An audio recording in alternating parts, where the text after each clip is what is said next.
Sits and starts for Week 1, free agent additions, and an appearance from Eddie Lacy. The new season of Keepers starts now.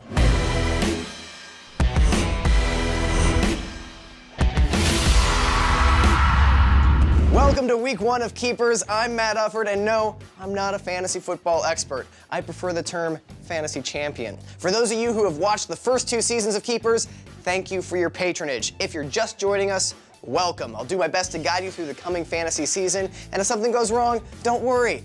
You can blame me. Let's kick things off with sits and starts for Week 1. First things first, start all your big-name stars. I say this every year, and it bears repeating. It takes about 4 games before we know what to expect from certain teams and players. Like, you just spent a second-round pick on Aaron Rodgers. Don't sit him just because he's playing in Seattle. Don't get cute. Play your stars. Torrey Smith is not one of those stars, however. Sit him if you have some choices at wideout. In 2 games against the Bengals last year, Joe Flacco targeted Smith 22 times for a total of 8 catches and 37 yards per game. And yes, 1 touchdown, but that was probably accidental. With the Bengals defense looking healthier and the Ravens offense still being led by Flacco, it's not the kind of high percentage play you want to make in Week 1. Start Jeremy Maclin. You drafted him in the 6th round. Maybe you're thinking, I'm gonna see how his knee looks before I give him a start. No. Deshaun Jackson's 80 catches and 1,300 yards are gone, and now Maclin's the #1 wide receiver in a Chip Kelly offense against Jacksonville. The only way he doesn't have a great game is if the Eagles score too many points too quickly. On the other side of that ACL coin, sit Reggie Wayne. Maclin and Wayne both tore an ACL last season, but Wayne is a decade older, has had less time to recover, and will be covered by Aqib Talib a mile above sea level. I'm gonna slow my roll a little on that one. Start Emmanuel Sanders. With Wes Welker suspended the next 4 weeks, Sanders slides from a boomer bust flex in my book to a safe play as a second wideout. Ride that Molly trolley to victory. Sit Maurice Jones-Drew. He's 29 years old, he's struggled with injuries for the last 2 years, and he's going up against the Jets' terrific run defense. But mostly, he's a Raider. Rule of thumb, never start a Raider unless a bye week demands it. Start Mark Ingram if you need a flex. Ingram was fantastic in the preseason, averaging over 7 yards per carry. Even more impressively, Saints fans voted him the team's offensive MVP of the preseason, and Saints fans hate Mark Ingram. Now, it's the Saints offense, so anyone besides Breeze and Graham could go bust, but I think Ingram has a good chance to get more than his share of touches against the Falcons defense that, well, sit Kelvin Benjamin. Don't get me wrong, I think Benjamin has a great chance to have a great season as the only Panthers wideout not assembled from spare parts. But a rookie in his first game, covered by Alteron Werner, without help on the other side to minimize safety help, I think I'd rather wait and see than gamble on instant success. And now, making the case that you should start him in Week 1, Eddie Lacy via Skype on Xbox. Hi, I'm Eddie Lacy, running back of the Green Bay Packers. And, you shouldn't start me Week 1 because offensively, we put in a lot of work this offseason. The offensive line, those guys are ready to go out and play.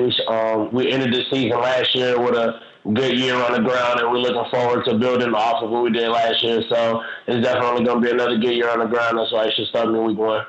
Eddie's right. You should start him in Week 1, but not because he's been working hard. I work hard at picking NFL games against the spread. Doesn't mean I'm any good at it. You should start Lacy because you spent a first-round pick on him. You're not going to sit the 5th overall pick in the draft. Come on, Eddie.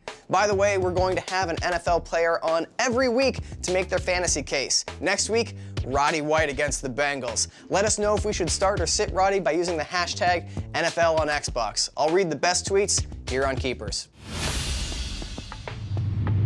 You probably don't want to tinker with your roster too much before the season begins, but make sure you've got the right guy on the depth chart. For example, hire Robert Turbin and fire Christian Michael.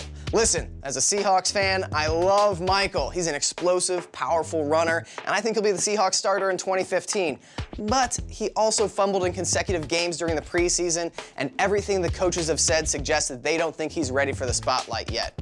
The coaches trust Turbin, and that's why he's still second on the Seahawks depth chart. Think about that. The #2 running back for the team that runs it most in the NFL is going undrafted in most fantasy leagues. That math doesn't check out. Pick up Turbin. On the other team in last year's Super Bowl, Hire Andre Caldwell and fire Wes Welker.